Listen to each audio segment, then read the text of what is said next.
Здравейте, приятели, аз съм Никито Беги и днес сме тук, за да разгледаме един наистина интересен бюджетен смартфон, а именно Realme C67. Устройството беше представено в България на 6 февруари. Разполага с 108 мегапиксела главна камера, 6,82 инчов дисплей и 5000 мАh батерия. Нека преминем към анбоксинга и след това ще дам малко повече информация. Нека видим какво има в кутията на телефона.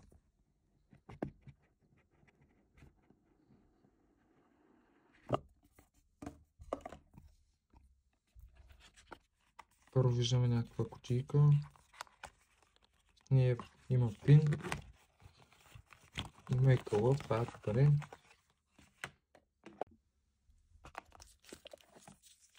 Това е самото устройство, което е в цвят Sunny Oasis. Телефонът също се предлага в черен цвят, Black Rock. Много красив цвят и се е сматало покритие. Харесва ми, че са добавили кълъв и са поставили протектор на екрана, както се вижда. Това позволява на потребители да се насладят веднага на своето ново устройство, без да се притесняват за него. Отдолу виждаме, че е с Type-C кабел и букса за слушалки. Тук е пинчето за картата, която е за 3 карти. Едното е за SD карта до 2 терабайта. Нека да преминем да видим какво е останало.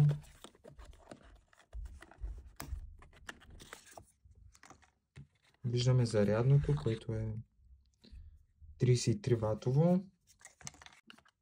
Виждаме зарядното, което е Type-A към Type-C, което все по-рядко присъства в комплекта на новите смартфони, но ето, че от Realme се откоряват с включването му, подчертайки ангажимента си към пълноценното изживяване на потребителите. Това е всичко, което идва в кутията на смартфона: зарядно 33 ватово, Type-C кабел, кълъв и телефона. Realme C67 е смартфон, който се отличава не само с мощните си характеристики, но и с елегантния си дизайн. Отличава се с модерен плосък дизайн, който е не само стилен, но и удобен за захващане. С дебелина само от 7,59 мм и тегло от 185 грама, той е елегантен и лек, което го прави идеален за ползване с една ръка, както може да видите. Има два цвята, както казах, Black Rock и Sunny Oasis, който държа в ръката си. Задният панел е с матово покритие, което пречи да се създадат отпечатъци, може да видите. В горния ляв ъгъл е разположена основната камера. Тя е елипсоидна и се отличава с два големи пръстена около сензорите. За първи път в серията има и IP сертификация IP54. Това прави телефона устойчив на прах и пръски вода. Отстрани на телефона е разположен ултрабързият пръстов отпечатък, който отключва телефона за под секундата. Телефонът разполага с встроен слот за карти, като едното място е за карта памет, която може да стигне до удивителните 2 терабайта. Сега да преминем към дисплея. Както казах, той е 6,82 инчов LCD дисплей с резолюция Full HD+, 2400 на 1080 пиксела. Той поддържа опресняване с честота до 90 Hz, като поддържа автоматично опресняване спрямо показваното съдържание. Може да бъде зададено и ръчно честотата на 60 или 90 Hz. Панелът може да възпроизведе 16,7 милиона цвята. Това, което ми хареса в дисплея, е неговата яркост. Когато бях на слънчеви места, не изпитах никакви затруднения да виждам екрана, тъй като неговата максимална яркост на дисплея е 950 нита. Отпред виждаме и предната 8 мегапиксела камера, а около нея виждаме технологията Mini Capsule, която показва данни и взаимодействие с някои опции, като при слушане на музика се показва лента с ритъма на мелодията, а при докосване се визуализира допълнителната информация и бутони за управление. Сега ще ви покажа как работи технологията Mini Capsule. Отваряме Spotify, пускаме песен. Така виждаме коя песен слушаме. Това е следващата. И така може да превъртаме. Много е лесно. А така може да дадем назад. Много елементарно и много удобно. Хареса ми тази опция. Процесорът на телефона е Snapdragon 685 по 6 нанометрова технология и включва 8 ядра с тактова честота до 2,8 ГГц. Има също така и 8 ГБ RAM, която може да се удвои на 16 с 8 ГБ виртуална. Вградената памет е 256 ГБ, както има и отделен слот за карта памет. Телефонът се справя с ежедневните задачи, работи гладко и е подходящ за игри. Може да видите колко гладко всъщност вървят игрите на този телефон, без да забива, заради бързия му процесор. Всичко е много гладко и заради 90 Hz става още по-добре.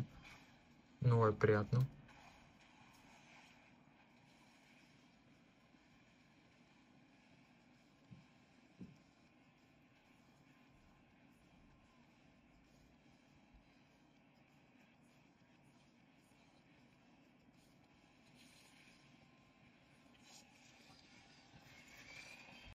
Realme C67 разполага с двойна основна камера, която се откроява 108 мегапикселовия главен сензор на Samsung. Освен него, има и 2 мегапикселов сензор за боке ефекти. Камерата се справя доста адекватно при добра светлина. При намалена светлината качеството леко се влошава. Добавен е и трикратен зум, снимките с него са прилични. По подразбиране се използва и технология за сливане на 9 пиксела в един, за да се постигне по-добра светочувствителност, но има и опция за снимане в пълна резолюция. При нощните снимки има опция нощен режим, който се представя много добре за ценовия клас на телефона. Другите режими, с които разполага устройство, са портретен, панорама, изместване на фокуса, професионален. Максималната резолюция, на която може да снимем видео, е Full HD при 30 кадра в секунда. Има и електронна стабилизация, опции за забавено движение и таймлапс. Предната камера е 8 мегапиксела, с нея могат да се направят доста прилични снимки. Има опция за портретен режим и редица филтри и възможности за разкрасяване. При нея може да се заснеме видео в Full HD. Тя се използва и за отключване на телефона чрез лицево разпознаване.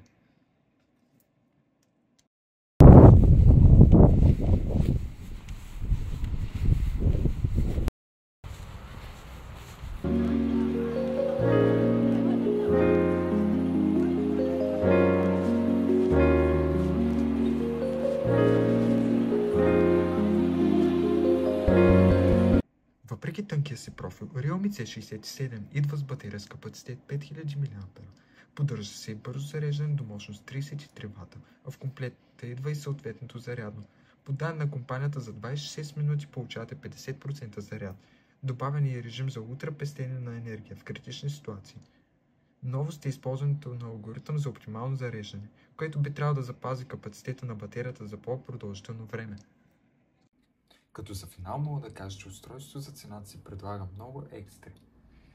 Това, което ми хареса в него, е издръжливата 5000 мАh батерия, която издържа до 2 дни с едно зареждане. Телефонът е изключително лек и удобен за захващане с една ръка. Модерният му дизайн и тайм капсул технологията, която е изключително удобна. Стереоговорителите, когато гледам клип или филм, е изключително приятно, когато чувам звука от двете страни. Това беше всичко от мен. Благодаря на Realme, че ми предоставиха телефона. Ако ви е харесал, ударете един лайк, абонирайте се за мен. Чао и до скоро!